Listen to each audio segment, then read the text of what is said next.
Okay, good Presbyterians start on time. I don't know if that's true, but anyway, we've got a lot to get through today. It's our last of 4 presentations about our trip to Costa Rica, and probably the most important one, because this is the one in which we're going to ask you to engage.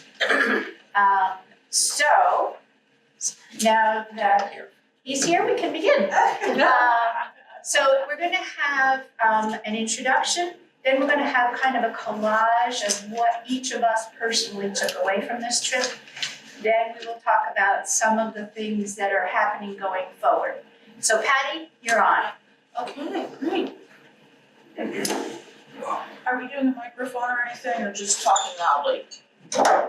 Probably just talking loudly. That works for me. Can you hear me okay? Sorta, kinda? Okay, good enough. My name is Patty Nussel, for those of you who missed me in the previous weeks.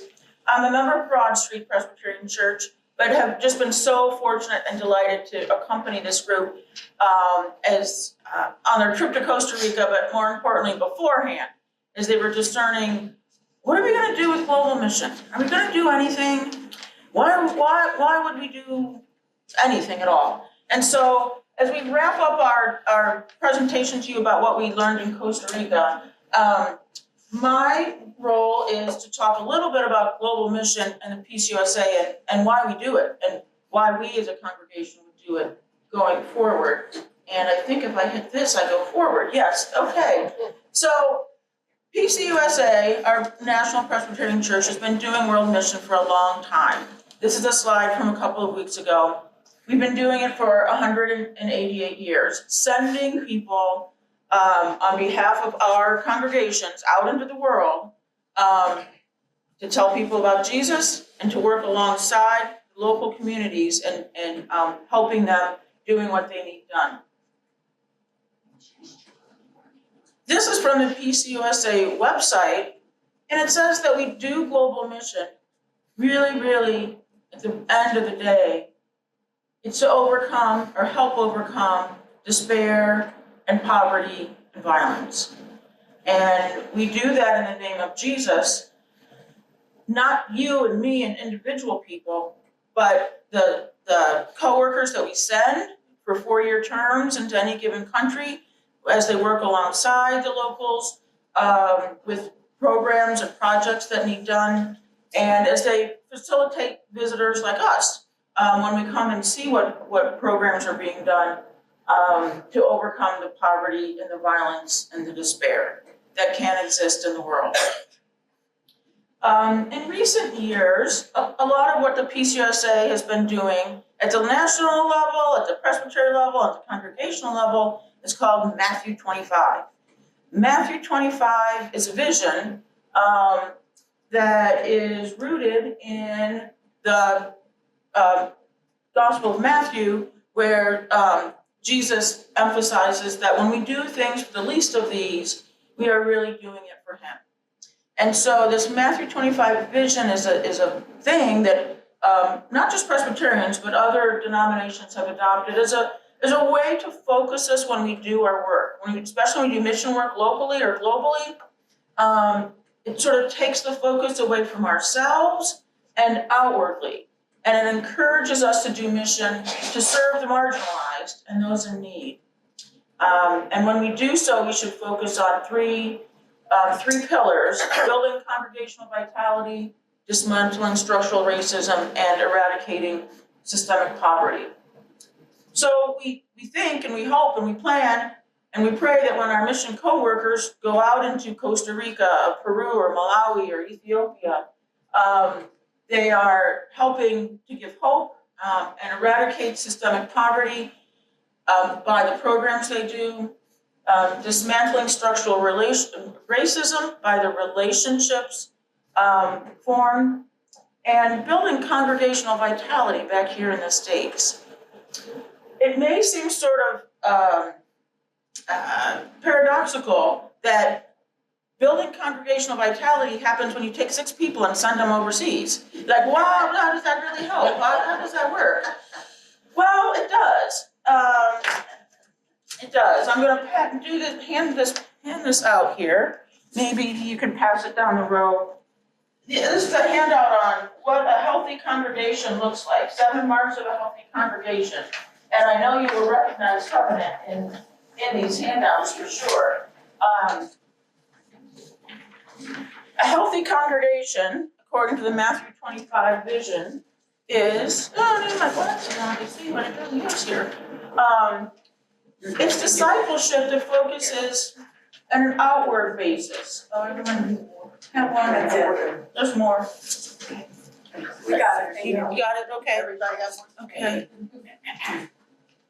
So a healthy congregation is not just simply teaching good morals, but our discipleship is rooted in issues that face today's culture, not in old, ye shall do this and ye shall not do that.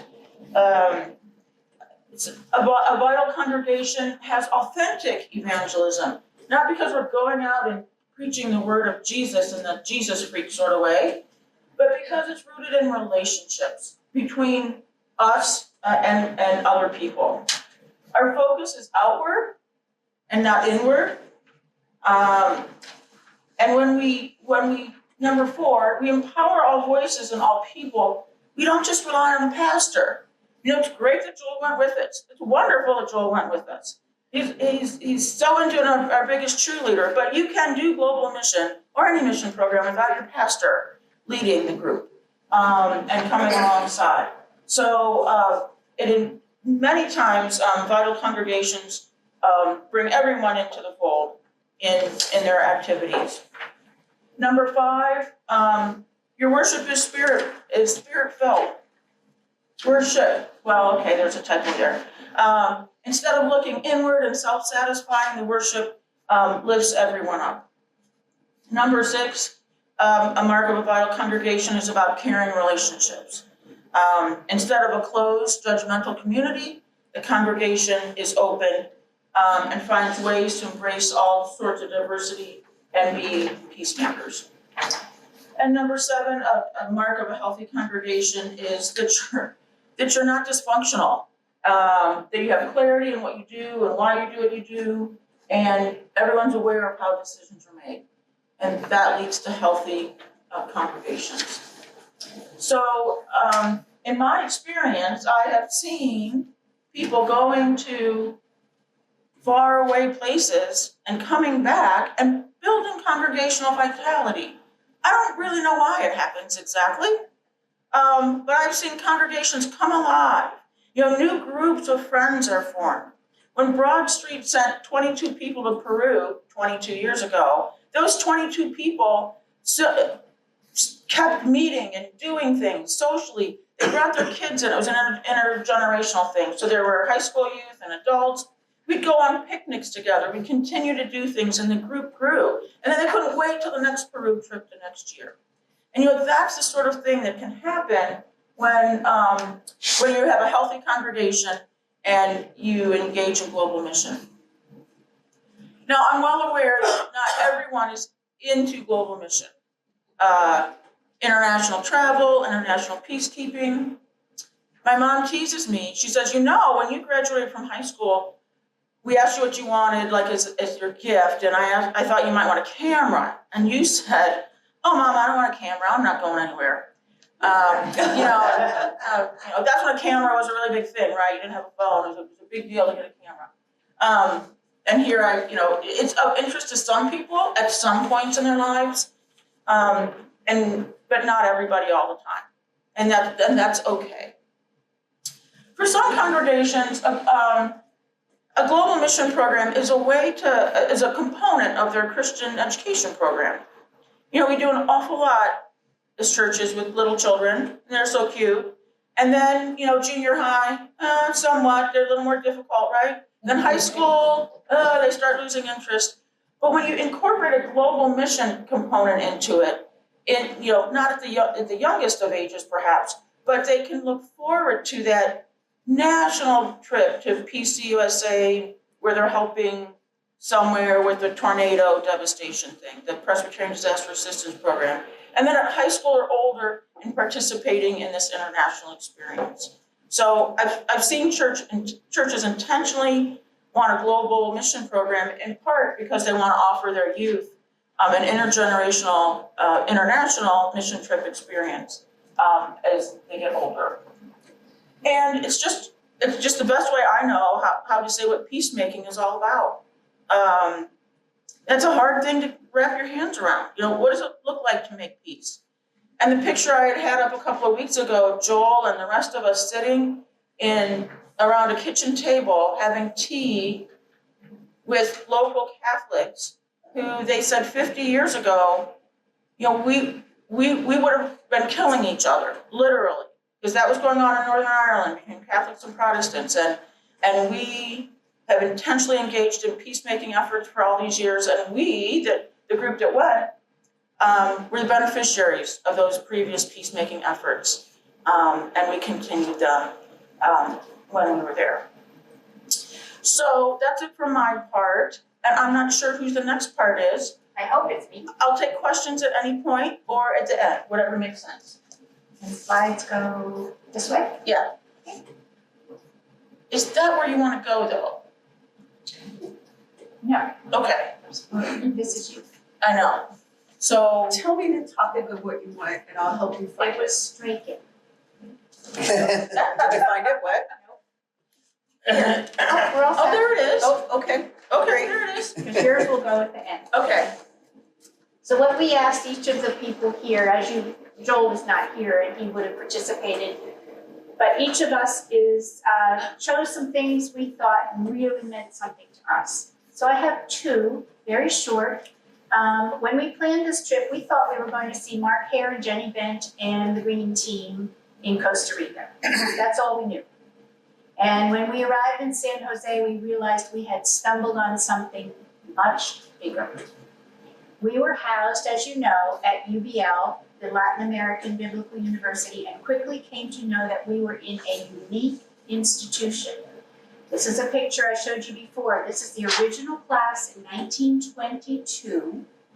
It was founded as a Bible training college with 8 women students by Susan Strachan, a British Protestant missionary. I want you to think about this.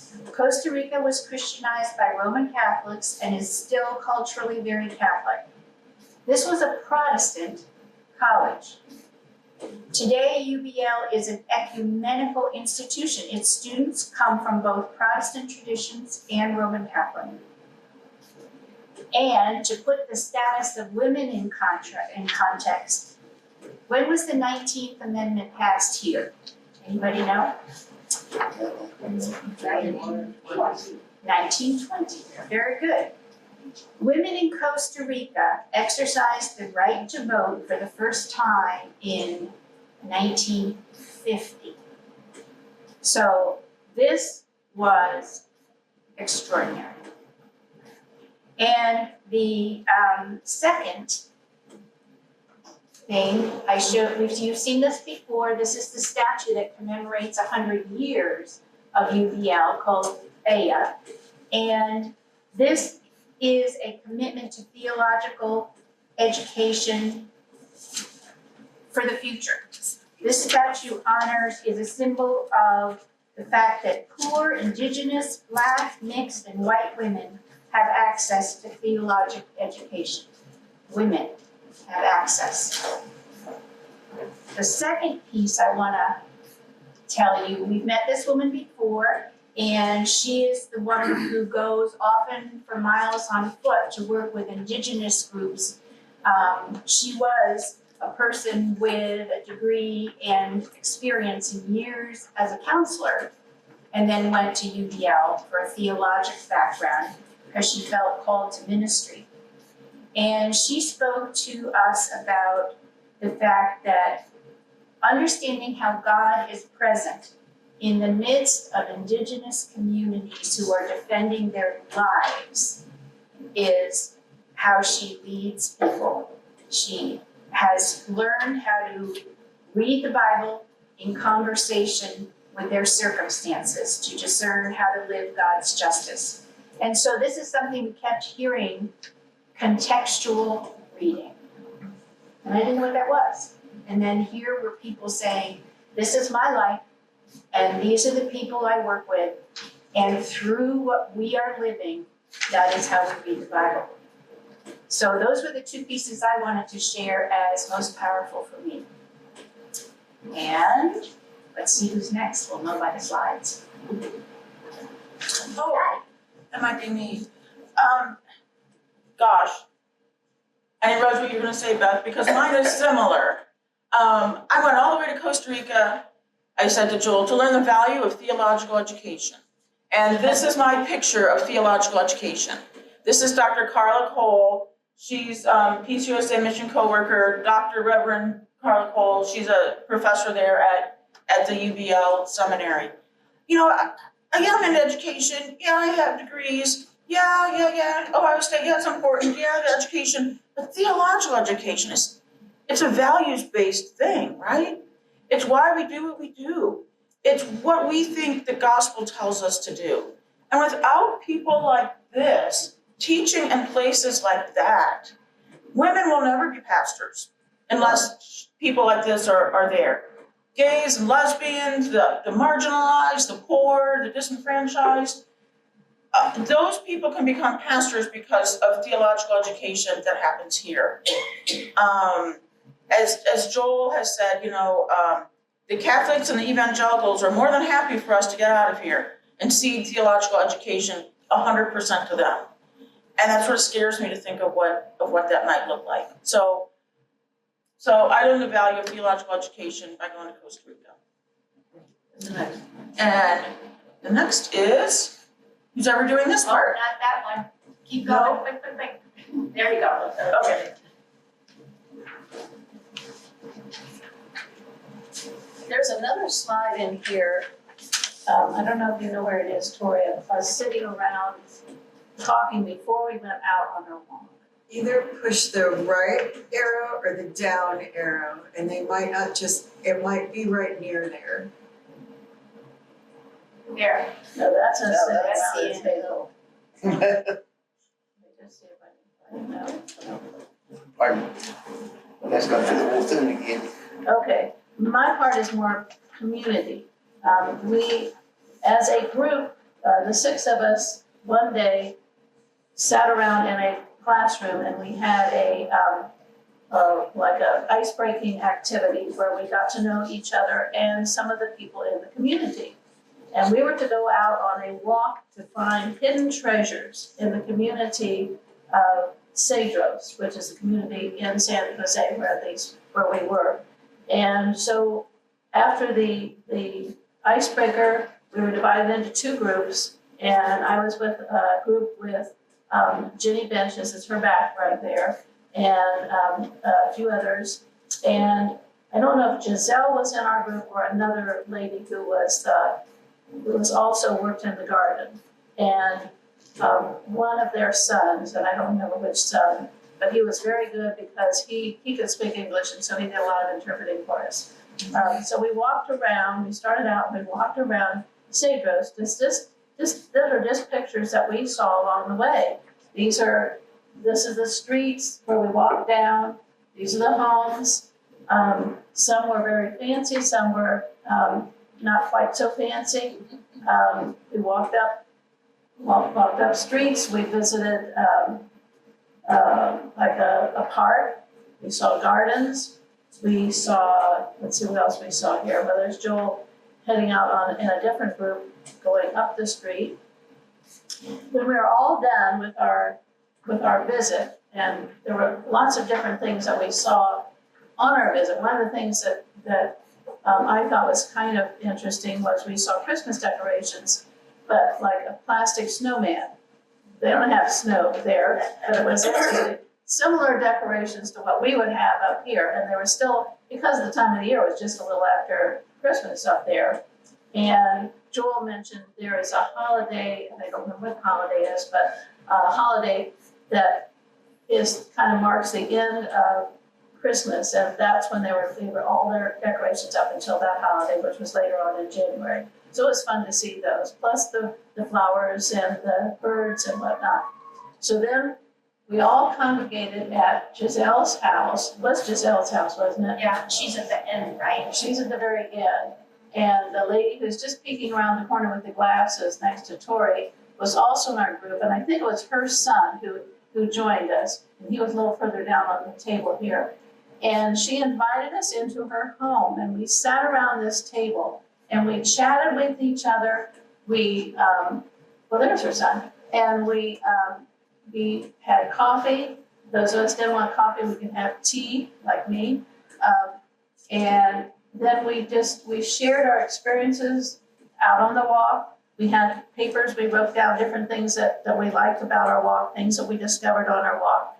And then we talked about those things. So that brought us all together. And so we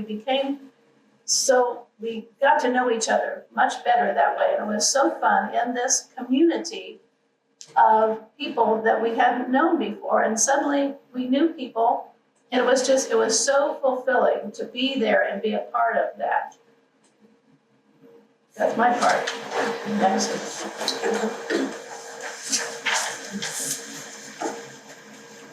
So, in quick review, this was the part that I felt most connected to because of its parallels with Catch Court and the work that I get to do with them. This is Casament, the women of Casament. And let me see what other slide I gave. Okay. Carol Ma is sort of the de facto leader. And then there is Gretel, and I can't think of the other lady's name right now, but all of them in their time had been trafficked women, sex workers. A difference between Casament and Catch Court is that Casament doesn't really have involvement with the courts. Carol just is a presence in the red zone where a lot of sex workers can be found, much like our west side where Sanctuary Night is. It's just where it's happening. And so folks who do that work go to where it's happening. A lot of times these women don't have cars, or if they have them, maybe they don't drive, they don't have licenses, so you have to go where the need is. And she preaches this gospel, this good theology of God loves you exactly as you are, right as you are. You don't need to do anything, you don't change anything. This is right now. And if you don't want to do sex work anymore, I can help you with that. I can help you find other ways to pay your bills, live indoors, save. And then some of the programs that Casament offers are very similar to Catch Court, except this ministry of presence rather than a court adjudication. Then there are also links with psychotherapy, art therapy, job training, and some other things. And you may recall the book that is still sitting over there was part of the therapeutic process, and then of course came away with a permanent product that they're spreading as far and wide as possible so that everyone in Costa Rica understands the stories of these women. I will contrast this good theology that Carol Ma learned at UBL with a Catholic or perhaps evangelical theology, which kind of has some throwdowns. You need to get clean before we'll help you. You need to already promise to quit this sex work before we'll help you. That's not it. That's not right as you are right now in real time. And we run into the same kind of issues here in Columbus with programming to support the women of Catch. There are programs out there. They're not necessarily bad, but in my opinion, they fall a bit short of what Sanctuary Night, Catch Court, and the affiliated organizations offer, because they don't meet the women right where they are. All right, Brian, did you have a hand up? Or were you just stretching? Okay, all right. So that's a little bit of a review on Casament, and I love to talk about it, so please ask me questions at some point. I'm going to apologize publicly to Susan. We had a meeting and then we did kind of stop. But this is great. And This is so wonderful. I kind of picked what I thought I remembered But her these wanting are my to talk pictures. about. And so, yeah, This is great because but Susan is kind of queen of rolling with it, and that's one of, I think, something I super appreciate about her. so what button do I not push? I mean, if Just I'm on focus on the switch, arrows. the little bottom arrows, Yes, right Okay. arrow or down arrow takes you Okay. forward. The other up or arrows down, take you or, back. okay. So I didn't write what I was gonna say, cause I will ramble, and I can talk forever. And many people know me that I like the environment and animals, and I love where people and animals work, people are working to help the people who have to take care of the animals. So I thought I was gonna see a lot of animals. But, so my talk is what touched me. And I'm gonna read this. I learned about what it meant to the people that Mark and Carla touched and cared about, and how that touches our lives. And I'll cry, so don't worry about it. The women fighting the chemical polluting the clean water their communities once had are also fighting for everyone having chemical-free pineapple. 3/4 of the world's pineapples are now grown in Costa Rica. No pineapples are grown in the US. Pineapples are no longer grown in Hawaii. In part because the chemicals being used in Costa Rica, coming from our country, are now illegal in our country. But our country is supplying the illegal chemicals to them. I learned that the people care about their country and its environment, but not all the politicians do. We met women fighting all the way to Washington to spread their message. We met people around UBL engaged with the community garden that have also been fighting for clean water in their river. And they called it I thought it was Tortuga, which is turtle. I thought, oh, good, it's the Turtle River, but it's another Spanish word that's almost like turtle in Spanish. But I was able to find out about this group, and they cleaned up that river. So many members of the group were members of this group the women we were with are members of that group that is a much older group. These aren't new fights for these people, but they are fights that they are making progress to improve. Mark introduced us to the Presbyterian Church, a place for everyone. The work the church does with its youth. And so the one picture is the chemicals being sprayed on the pineapple plantations. Sometimes the workers are out there when the chemicals are sprayed. So the up picture, that is their headquarters. That's where we went, and the community is called Africa, which had a very interesting history why this little place is called Africa. But that's their headquarters. And they're going from that to talking in Washington, D.C. about this pollution. And they stopped a pineapple farm from being built, however you construct a pineapple farm, from being built near them. They fought it. And then that was our little trek into the rainforest that they're trying to protect. Let me see. Yeah. So here we were at the green. There's Betsy's picture that she wanted. Yeah, I'm there's a picture. sorry. That's There's the a picture. About having the, getting to know each other before we went out on a walk. Yeah, so that's the green team. There's Betsy learning how to cut, I forgot, yucca that we're gonna plant. The work that, let's see, the Price for Everyone has a youth group that we enjoyed an evening with. and learned about what Mark had done with them and his connection with this church. Had a great meal. Then we went to church there on Sunday and everybody participated.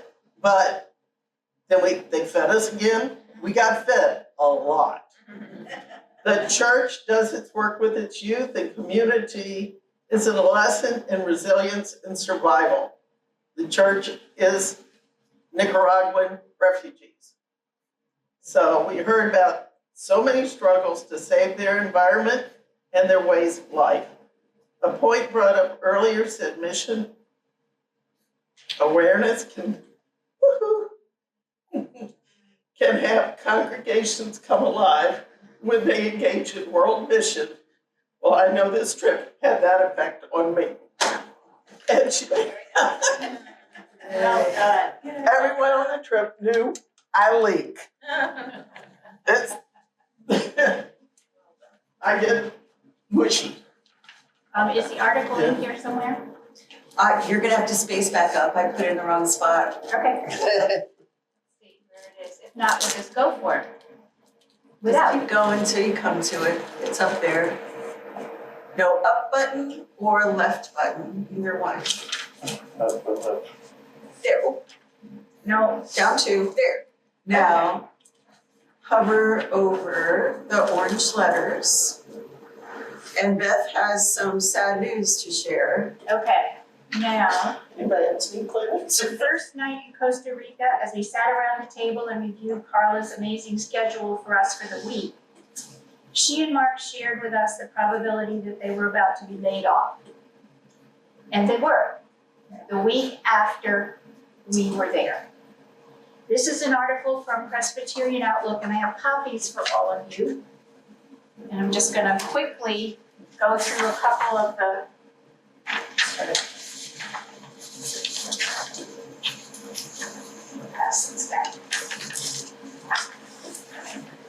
All right. So, very first paragraph, and I should just be in down arrow on this, or should I hover? Or no, scroll down, Got it. just kind of on the trackpad, just, or there's arrows on the side. You know what, let me be your media assistant. You can Please, just- I just want the first page first. Okay, that first paragraph. In a significant move that marks a drastic shift in its approach to international mission work, they reduced the number of mission coworkers. 15 years ago, we had more than 200 serving globally, 15 years ago. We now actually have none.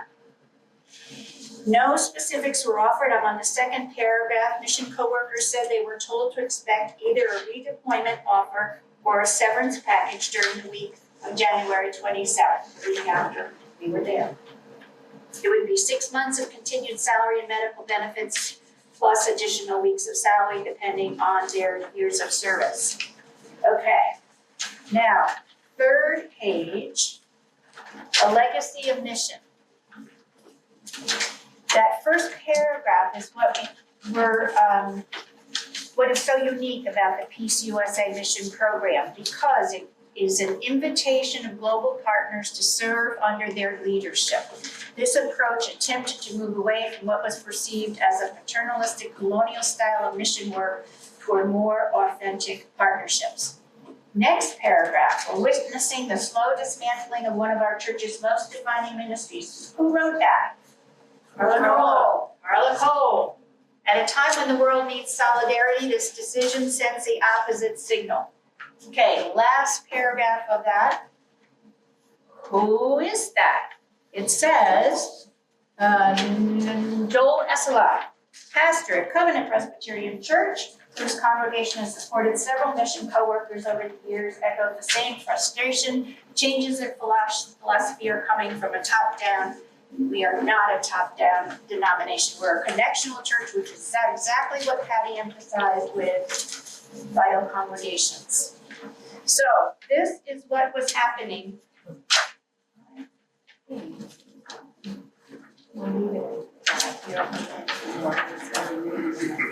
Okay, now Covenant has 3 other mission co-workers. We have somebody, Elmarie Parker in Lebanon, Jim McGill in Niger, and Doug Dix in Israel, Palestine. So I wrote to Doug and I said, what's happening with you? And he said, all mission personnel are losing their positions and World Mission is being dissolved as of March 21st, this weekend. He, Doug, was offered a severance package, but also was invited to join the new structure. That will be just 15 to 17 people. That's it. And they'll be called International Ecumenical Liaisons. He adds, this is his quote, but in my opinion, and in essence, there is no longer a mission agency. Now, take a minute to think about this. We were going to go to Costa Rica in November, but we decided not to because it was still the rainy season. So we pushed it to January. So we were present to share this moment with our mission coworkers. Joel, our pastor, had decided to join us on this journey, so he was also a witness to this information. And Joel is moderator of Presbyterian of Scioto Valley this year, so is in a position to find a way to help. Tori's going to take over now.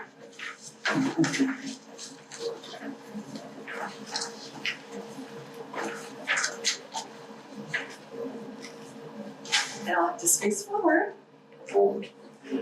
Some of you are aware of my deal in my personal life right now, and a result of that is I'm a little disorganized, and I am having a little bit of brief brain fog. So maybe that's, I don't know, that's my excuse for my slides being a little out of order.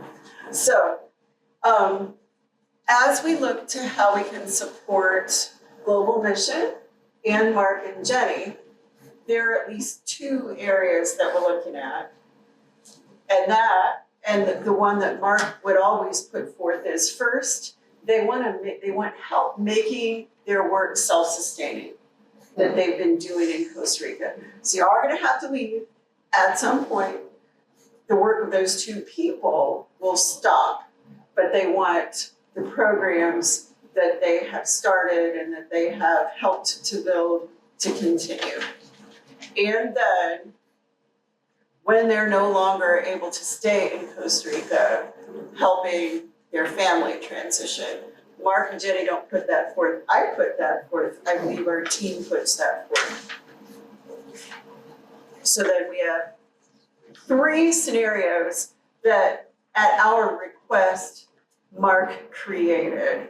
And I think we view those as kind of a good, better, best kind of a situation.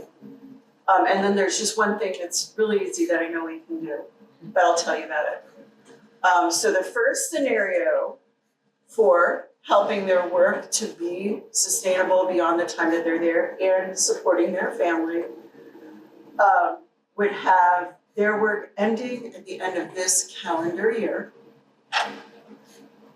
The better one ending in June 2026. And a lot of this does have to do with their girls' schooling years. And then ending at the end of 2027. If they were able to keep going through 2027, June 2027, this would be working out their 4-year contract, where they likely would have been moving anyway, going on to whatever was next. So, kind of the most desirable. And then something that they would really love is to hire a part-time garden supervisor for UBL so that the work of, kind of their little lab for climate work could continue. And it's super affordable. I think they're asking $500 a month for that, just on into the future for as long as Covenant or the PSV is interested in having a little finger in climate justice at UBL. Or did you clarify, because I didn't do a good job of this, when will his job end if he gets no further support according to PCUSA? Currently, May. Oh. And his package, his severance package will extend 6 months beyond that. So that's like, insurance and salary for 6 months beyond that, but not on site anymore. He asked for an extension, and the extension that they gave him was like a 2-month extension.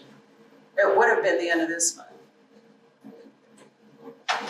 There was very little notice given because this happened in January to people who have maybe not lived in the contiguous 48 for 20 years.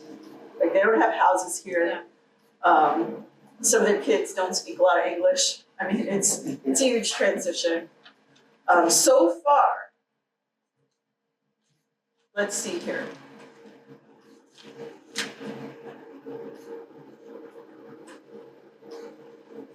Covenant committed to send our portion of GA mission giving to Mark and Jenny through 2027, provided that the Presbytery is supportive. We have an amount that's been allocated for global mission that we've been sending to GA for a really long time. We don't really know what's going on with global mission in the PCUSA, and they're constructing it right now. So rather than just send that off to GA, we just want to target it through 2027. Not forever, just to support this transition of this one mission coworker family. And I think, maybe not everybody knows, but Mark is from our group. He's from the PSV. He Yeah. grew up at Gainesville Pres. So, And if you're really, really into PW, you probably already know his mom, Catherine Hare, who is active at the Presbyterian level in the PW. And she's done some talking, and this group will present to the Presbyterian PW on the 3rd of April. Tori, could I ask just a Yes, quick Ann. question? If they are funded after their termination time, can they just continue doing exactly what they've been doing as long as the Presbyterian won't say, I'm sorry, but you can't do that? There might be circumstances, that hasn't been an ask of theirs.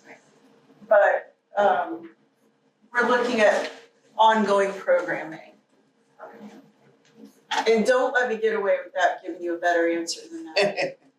Well, it sounds like it's kind of wishy-washy right now. It is. So, our pastor, who is the moderator of Presbytery, took these concerns to the Presbytery Council, which is kind of the heads of all the chairs of the commissions at the Presbytery level. They meet monthly, kind of told them what was going on, and like good Presbyterians everywhere, they created a subcommittee, which is actually good, because we like to do things decently and in good order, and this is a decent and orderly thing to do. The subcommittee will place an item or items on the agenda for the May meeting of Presbytery. But it's gonna be here, right? I don't know the location of that Presbytery meeting. I know that Presbytery is committed to only meet in places that will support the bandwidth that is needed for everyone to be online and access all the documents, and we are one of those churches. There are only like 4 in the Presbytery right now that can truly do the tech needs. So Presbytery will be hoping to become the fiscal agent that will collect any dollars to send them to UBL to pay Mark and Jenny through whatever scenario. Because there needs to be a fiscal agent to collect those dollars. Otherwise, like, how would you know where to send your money if you want to support that work and that transition? One of the ways that they're looking at supporting Mark and Jenny is formalizing them as employees of the Presbytery rather than employees of the PCUSA.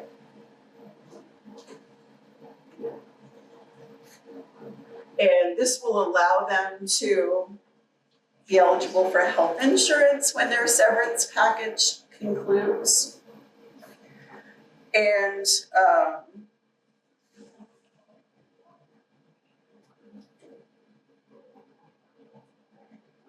also, well, yeah, those two things, being the fiscal agent and making employees so that they can have health insurance. Already, I, working in tandem with Joel, have sent out an email to people who have a history of being financial supporters of Mark and Jenny's work to let them know a much more detailed snail mail letter, paper letter is going to go out to them requesting support for either this better scenario or best scenario to get them through their 4 years. We have to wait until the Presbyterian meeting so that people would know where to send those donations. There's a little action committee that has been created that's a lot of the Hare family who've been supporting Mark's ministry and mission since he was a young adult. He's been, to Haiti, to Nicaragua, where he found himself a wife, Jenny, and always the family has been working to continue to generate support. It's been an expectation of mission coworkers for a long time to generate much or maybe all of their own support through their mailing lists. So an email went out, a letter is going to go out. Yes, Jean. Part of the history of this, I think, that's valuable is the fact that mission giving across the denomination has been away. I've been very connected to the Maumee Valley Presbyterian, and we had very few churches that actually committed to mission giving, very few. And it was very disturbing. And you would do extensive outreaches and discussions of and presenting people like Mark and many other people from other countries, and they still were pulling back their dollars. And this is where this is coming from. The Presbyterian Church USA no longer has the funds or the support to support mission across the world. We're having trouble supporting the churches we have. So it is a problem. So for the Presbyterian Scioto Valley to take on this commitment, this direction, is very valuable and very useful, and it does support your tradition. I don't have the numbers, but not all of your churches commit to mission. Scioto Valley does a very, very good job. Project Presbyterian specifically does an excellent job. But this is an awesome thing to take on to enhance, maybe rebirth the whole concept of world involvement. It's wonderful. But we've been coming this way a long time. This is not, I hear it as a surprise, but it's not a surprise. The dollars are not that, the budget is not. Right. So, I mean, it just kind of depends on what we as church members and what we as churches feel able to do to transition out of this. A lot of other kinds of churches, Catholic churches, evangelical churches, their mission work looks a lot like going down and making disciples for Jesus Christ. I have a friend who I taught with, and she believes her beliefs are very different from mine, and was so excited to be knocking door to door and asking people if they had accepted Jesus Christ as their Lord and Savior. And that was her mission. That is her belief system. That is not my belief system. I don't know that it's a Presbyterian way of believing. Our way of believing is to send people to come alongside people in faraway places and say, hey, I see what you're doing here. I want to do it too. What do you need? How can I help? Because I really want to help. Maybe I have some resources. Maybe I have some ideas that would complement what you're trying to do. Some of you do a lot of reading around social justice may have heard of a white savior. That's where typically, often, white Americans swoop into a troubled situation and say, I am here to help. You clearly can't help yourselves. You clearly have many needs. I have things, and I will come in and I will tell you what you need to do, and I will tell you how to do it, and I will save you. That is not the Presbyterian model. Quite the opposite. Like, I have stuff. but I'm not gonna pretend to know what you need or how it needs to happen. But if it's okay with you, I would like to hang out and see what we might bring to the table if you think we have something to offer. And with Mark and Jenny's mission work shutting down, that line of thought is shutting down because the PCUSA is pulling out. There are other organizations that believe like we do, I think. I don't know what they are. My guess would be that the PCUSA ecumenical mission folks are gonna be seeking out those ways of thinking and those organizations who work similarly to our belief system and trying to cobble those together in some kind of way. But we'll have less control of it, we'll have less say in the philosophy of it. It makes me sad. Address Carla's situation, because we were Carla. talking about Carla and Mark, but Yeah. her situation is Yeah. different. So, So we're not ignoring her. right, Reverend Dr. Carla Cole is in a bit of a different situation. Her daughter is grown, she's out in the world living her life. She's married to a Nicaraguan who is a Sandinista. So they can't go back to Nicaragua and they can't come here. She's part of a Presbyterian in, I believe it's Lawrenceville, Colorado. And so they hopefully will take good care of her, but she's just in a different position in life. So they're gonna live in Costa Rica for the foreseeable future. She's gonna work for free at UBL, as long as there is a UBL. I hope that Elizabeth Cook, the rector and president, will be able to seek out funding for her to at least pay her minimally.